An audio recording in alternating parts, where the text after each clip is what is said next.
Hello अस्सलाम वालेकुम। उम्मीद है कि आप खैरियत से होंगे, सुकून में होंगे और अल्लाह की रहमतों से अपनी जिंदगी के मजे में होंगे। अल्लाह आपको सेहत और सलामती में रखे और आप हर तरह की बीमारियों से अल्लाह पाक आपको बचाए रखे, आमीन। मेरा YouTube चैनल सब्सक्राइब कीजिए और मैं हर रोज आपके सामने नई नई गुफ्तगू लिए आता हूँ। डॉक्टर जलील असलम ऑफिशियल, इसको आप देखते रहिए। इंसान की खिदमत का मुआवजा इंसान की मोहब्बत है। ये असूल किसी एक मुल्क के लिए नहीं है, बल्कि सारी दुनिया के लिए है।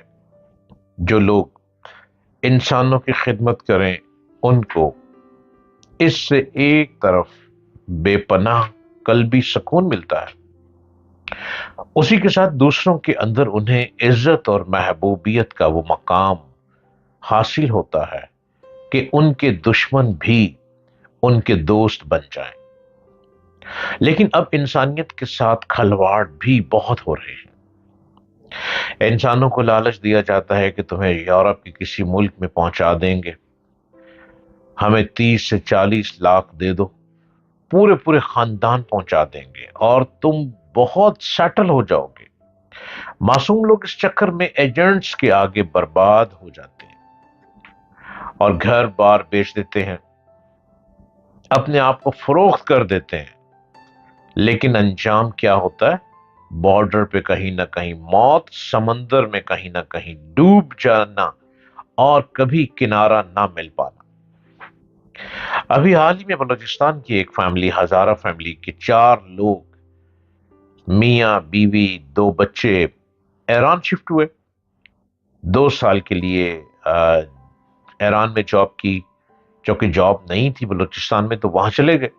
2 साल ईरान में जॉब की, वहां से टर्की चले गए और टर्की से उन्होंने सोचा, उन्हें किसी एजेंट ने लालच दिया कि आपको यूनान पहुंचा देते हैं, और वहीं एक मौत की कश्ती में सवार हुए और मौत की कश्ती उनको यूनान के लिए रवां दवां थी।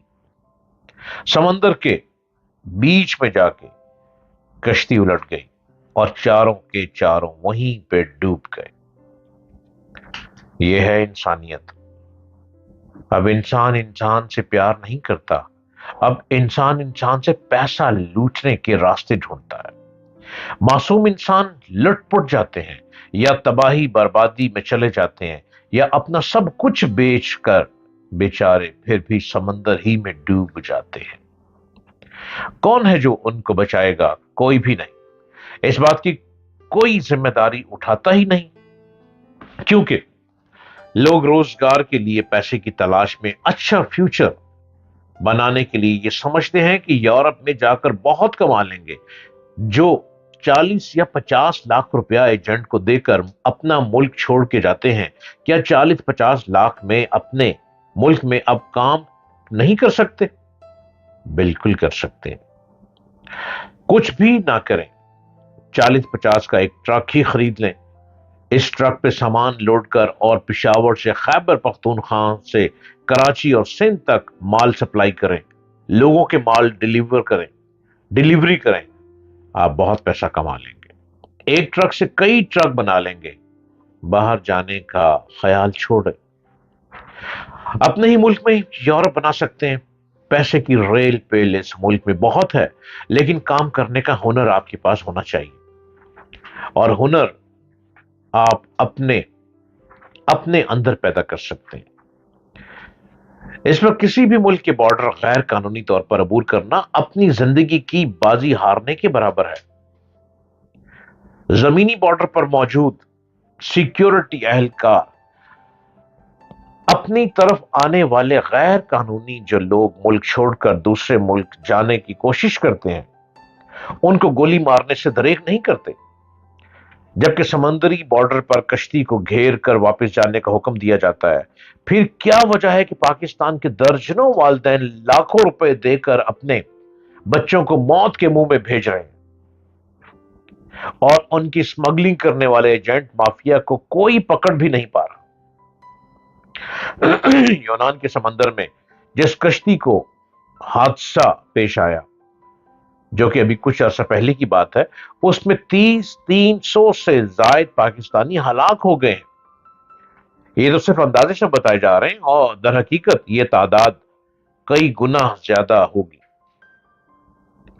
لیکن کیونکہ غیر قانونی طور پر دوسرے ملک میں بھیجے جانے والے افراد کی قانونی دستاویزات تو ایجنٹ پہلے ہی ختم کر دیتے ہیں، تاکہ پکڑے جانے یا مر جانے پر ان کی شناخت نہ ہو سکے اور ان کا نیٹ ورک چلتا رہے۔ یہ 300 سے زائد ڈیتھس ہونے والے پاکستانی مفت نہیں، بلکہ پیسے دے کر ڈنکی لگا رہے تھے۔ ایجنٹ ایک شخص سے 20 سے 40 لاکھ پاکستانی روپے وصول کرتے ہیں، یورپ میں داخل کرنے کا وعدہ کرتے ہیں۔ یعنی اس سارے نیٹ ورک کے مالی حجم کا اندازہ لگایا جائے تو ہلاک ہونے والے 300 پاکستانیوں سے مجموعی طور پر کم و بیش 75 کروڑ سے 120 کروڑ روپے تک پاکستانی روپے وصول کیے گئے تھے۔ اس بڑی رقم اور ہلاک ہونے والوں کی بڑی تعداد سے انسانی اسمگلرز کے نیٹ ورک کی گہرائی کا اندازہ بخوبی لگایا جا سکتا ہے۔